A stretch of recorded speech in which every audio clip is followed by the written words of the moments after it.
the more deeply we are transformed by the Spirit of God, the more able we are to be accessible, available to God, to work redemptively through us in the lives of others.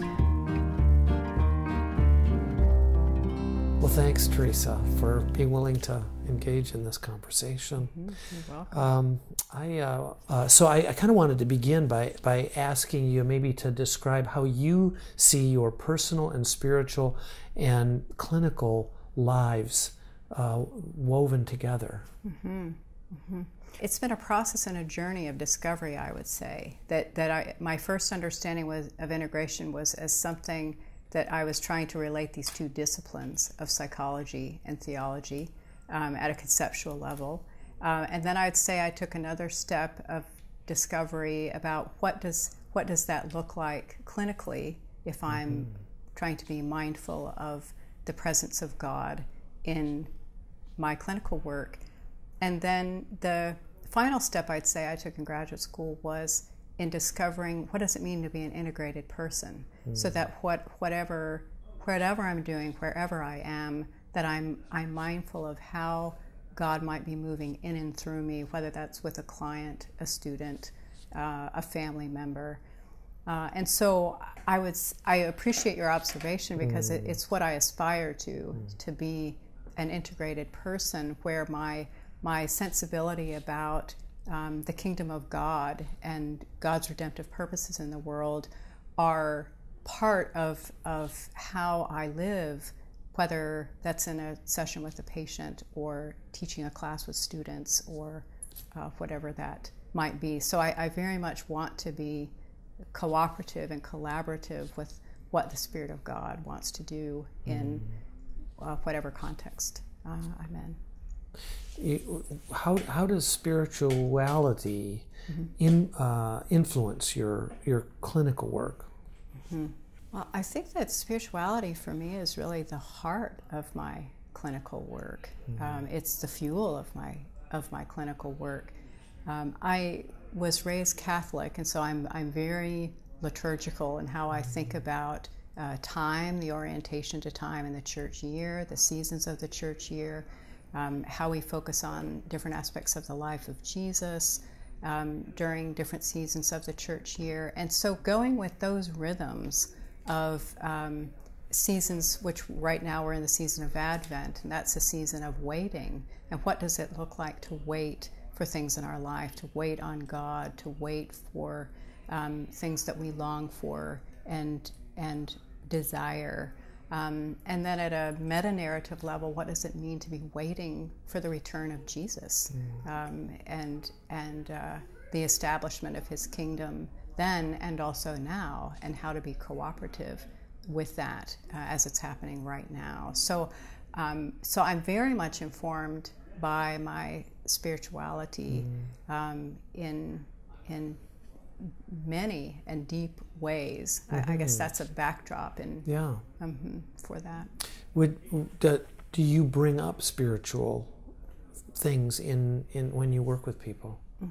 I come to my clinical life, my therapeutic life, with a deep belief that the Spirit of God desires wholeness for this person.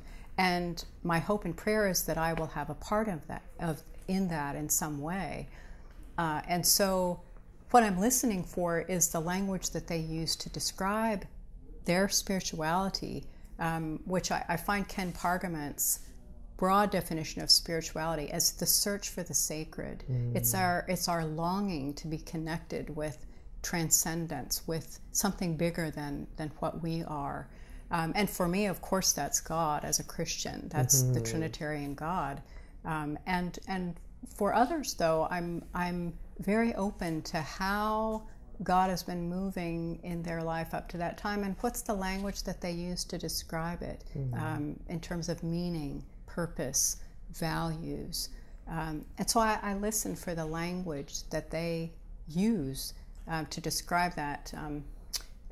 Jim Doherty has a really helpful chapter on that, on listening for the language that our patients use to describe their spiritual life, their moral life, their psychological life. So that's what I tune in for and listen for how we can bring that into our work. So I typically ask patients if spirituality is important to them in some way. Is there a way they want to bring that into our work together? And I'll take my lead from them. How would you say psychotherapy is related to spirituality? How do they intersect or overlap? Right. I'm particularly drawn to psychodynamic psychotherapy because it's about deep change.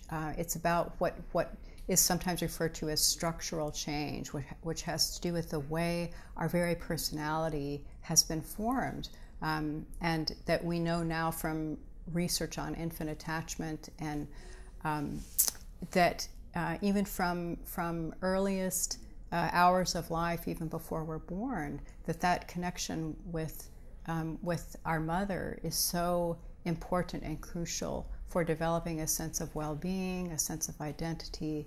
And so in psychodynamic therapy, there's a recognition that there are ways that our personality may have come together that is keeping us from a full life, that as a Christian we would say, keeping us from becoming all God created us to be. And so there is both the recognition of deep brokenness and the hope for deep change, beyond the relief of symptoms, but a true transformation.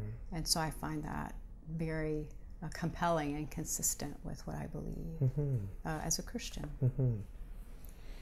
One of the themes of Christianity that is kind of the darker side, I guess, of Christianity is the concept of sin, and that we're all born in a way of alienation from God.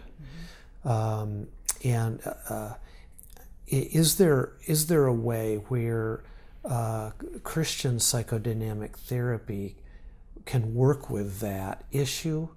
I think you are. So you're wondering about how a Christian approach to or method of psychodynamic therapy would address the reality of sin and alienation from God.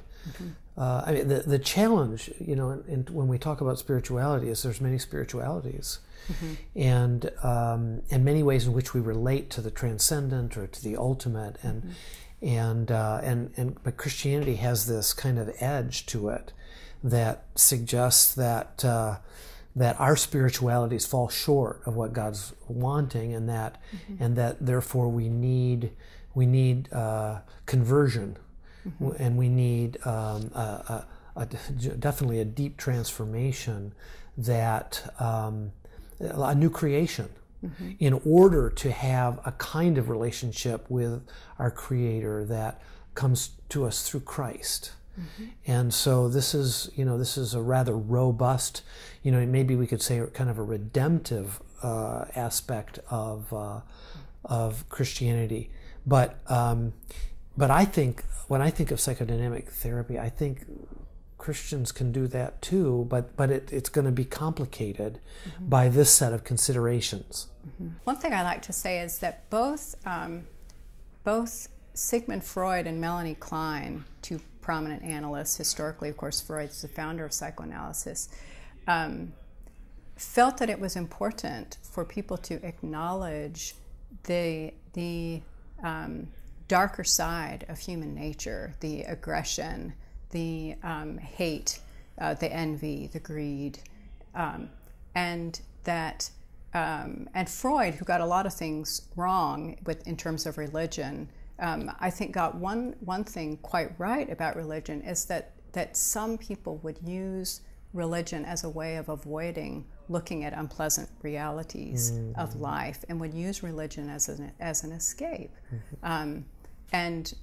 So I think that's a nuanced understanding of his theory that I think is very important, because I would say even now, I mean, as a Christian psychologist, I think that's still true, and I think that it is important for our patients, for our clients, our counselees, to acknowledge this darker side of our nature, and the need for change. Now, where a Christian infused psychoanalysis is most helpful is in the hope for redemption and the belief that that is most possible, will be most fully realized in relationship to Christ, and that while a patient is on the way toward their encounter with God, that I can in some way, my hope and prayer would be a means through which God might work in moving them in this self-awareness toward a fuller acknowledgement of God in their life, the reality of their need for God, that would become ever more explicit to them. That would be my hope. Okay, yeah. But yeah, that's a real interesting way of interpreting Freud, and in a way that actually serves the church. I hadn't thought of that. We can take that insight that Freud had, that religion can be a mechanism of avoidance, a kind of defense mechanism, and bring it into the life into the Christian life, and recognize that we all do that to some extent. That's pretty stunning thought. So yeah, thank you. And it leads me to want to talk with you about some of your work and thinking regarding the God image that people develop, and how that can be so different from our God concept. What's some of your thoughts on that? A very wonderful Catholic psychoanalyst, Anna Maria Rizzuto, some years ago, conducted a qualitative study with the intention of discovering how people formed what she called a representation of God. So it would be the inner understanding and experience of God. And so she designed a very creative research study to explore that. And through her research, she articulated what's called a God concept, which is the more organized theological understanding about God. So it's kind of more intellectual, right? Right, exactly. Yeah. So yes, more cognitive, more intellectual, more informed by religious education. And so it's what we might say doctrinally we believe about God, like a creedal understanding perhaps. And then what she discovered was that there was something quite different, what she called the God image, which has to do with a person's emotional, subjective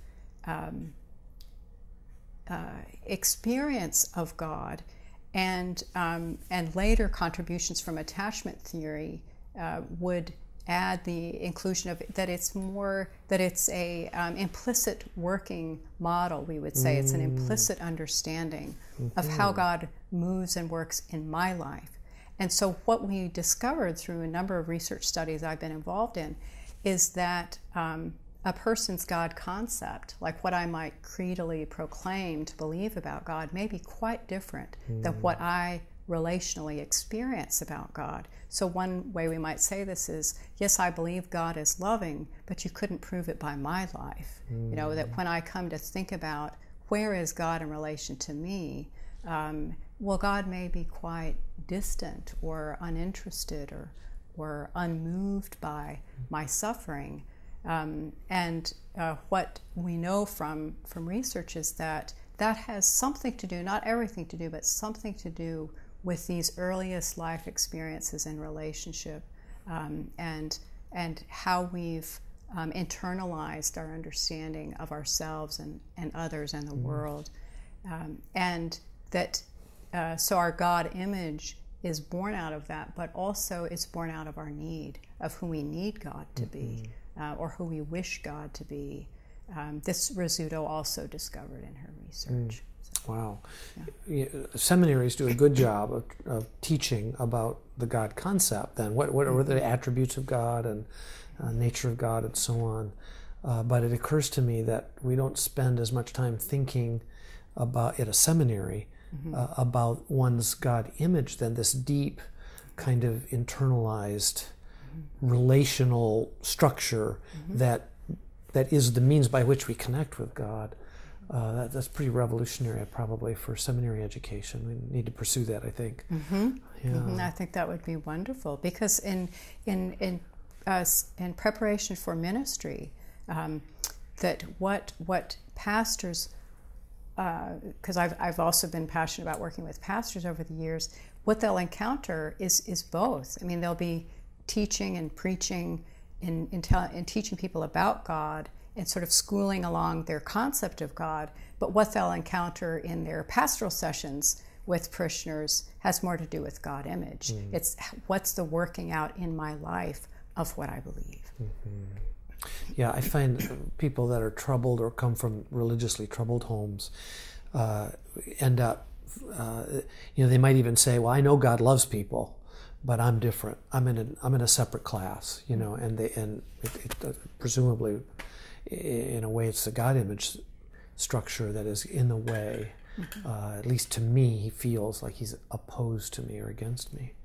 Do you help your students to deal with these concepts and to become familiar with working with them in their clinical work? I do, and it's something that I've added to my courses over the years, because I discovered, that in helping to prepare students to respond to their patients' spiritual lives, that a parallel I might draw is that I could educate them theologically or even clinically about interventions or techniques that they could use, even the studies on prayer, for example, or the use of sacred texts. But what I was discovering was that what was blocking their capacity to really engage with their patients had to do with their own God image and their own woundedness from perhaps religious contexts or experiences that they had had. And so I began to make more space in my courses for talking about that and for introducing them to this notion of God concept and God image. It's been quite striking for them to find the language to say, yes, that's right. There is a difference in what I was taught about God and how I feel like God is really relating to me. It is quite stunning and revolutionary for some of them. I think so. I assume, given your orientation, that the emotions are important to you as well. How do you work with emotions when you're working with people? Well, I think there are a range of ways of responding to emotion. That I think that, first of all, to see emotion as central to how God has created us. I think as a Christian that's important. I think there was a time in some Christian circles where emotions were thought of as unreliable, as fickle, as unimportant, or if not unimportant, certainly not central. That we needed reason, we needed will, and that in a holistic model of our Christian understanding, I really love Dallas Willard's work on this in Renovation of the Heart, that we need to understand, we need to embrace our emotionality as part of how we are created by God. And that in my patients, I'm thinking particularly of patients who have been traumatized, that their emotions often are signals to them of danger that they are feeling or experiencing that can lead to a lot of reactionary patterns in their life. And so depending on the patient, depending on what they're coming to therapy for, to first of all validate the importance of feelings, because many of them are trying to push their feelings aside or push them out of awareness. So to first of all acknowledge that they are there, and then see how emotions are operative. Is there a lack of emotion? So we're trying to bring emotional awareness forward, or is there too much emotion in the sense that they're flooded and ineffective and impulsive, and so we need to sort of find a way to bring more reason to balance the emotion. So I think it depends on the patient and the work that we're doing. I also noticed you have an interest in bringing narrative into therapy. How do you do that? The meta-narrative of our life, of course, has to do with God's redemptive movements in creation and in humanity. And so then how does my story become part of that story? And so we ran these groups for 10 weeks with about 35 participants here at APU. And it was astounding what they came to discover about themselves through using this method of narrative, which essentially storied their life in chapters, much like a novel or an epic movie would be structured. It was modeled after Dan McAdams' The Stories We Live By, his book on narrative. And so it was a very elegant intervention that we found to be quite powerful in students' lives. And they're realizing different chapters that they were leaving out of their story, or chapters they wanted to discover, and the themes and tones and plots and characters. And so it was really wonderful. You're writing an article, as I understand it, on something like a Catholic approach to psychodynamic therapy. What does that look like? Can you give us a summary? A long time ago, Gary Collins said, integration begins with the integrator. And I think he was right. I think there's a need for our own self-awareness around what has influenced us in the way that we think about integrating our spirituality, our faith with our psychology or psychoanalytic clinical thinking. I really resonate with the British independent tradition of psychoanalysis, which is theorists like and analysts like Donald Winnicott and Ronald Fairbairn, Harry Guntrip, and I was raised Roman Catholic and still consider that very much the core of my Christian identity. And so I wrote about my perspective on the British independent tradition of analysis from my experience as a Catholic. So there's a focus on particularity, on awareness, and also on dialogue that some analysts in recent years have written about how their religious tradition informs their view of analysis, and how their experience as an analyst informs their religious tradition and their religious belief, how they see themselves as a religious person. So I think that the reciprocal dialogue is particularly important for us as Christians. Well, I'm curious how you take care of your soul. What sorts of things are you doing to care for yourself? That's the fuel that keeps us going, to have the vitality of our life in God. So I think that there are rhythms that I observe. What I feel like nourishes me most is a mindful awareness of the reality of the movement of God every moment where we are in our life. Some years ago when I was in Boston, I went to a conference on spirituality and healing in medicine. And one of the talks was on developing mindful awareness of God's movement in every moment of our life. And what does it mean to try to have mindful attention in the moment? That was such a revolutionary concept for me. I began, it was probably 15 years ago, I began to try to practice that. Like, what would it mean to be in the moment of what I was doing, teaching, counseling, whatever it might be, rather than thinking about what happened yesterday or what I need to do later. And so to bring mindful attention to my days, and also mindful awareness that God is here now, something about the imminent presence of God, and what might be a redemptive opportunity that I would miss if I wasn't aware of it. Now, obviously, some days I'm doing all I can to move through, but I find even on those most intense days, that mindful attention, it does. It keeps me going. And I start all my classes with a moment of deep breathing and silence and reflection. I want to model for my students that they can. I tell them, do your best to, in this moment, connect with yourself and prepare to connect with each other. And so, for some of them, they tell me it's the only minute I have in my week to pause and breathe and connect with myself. And so they're simple ways, but I think sometimes simple is profound. And yeah, I'm surprised when I think about, sometimes I can be writing, for example, about God for like hours, and yet not have been with Him for that whole time, you know. And so this is a great reminder of is practicing the presence, you know, as Brother Lawrence talked about.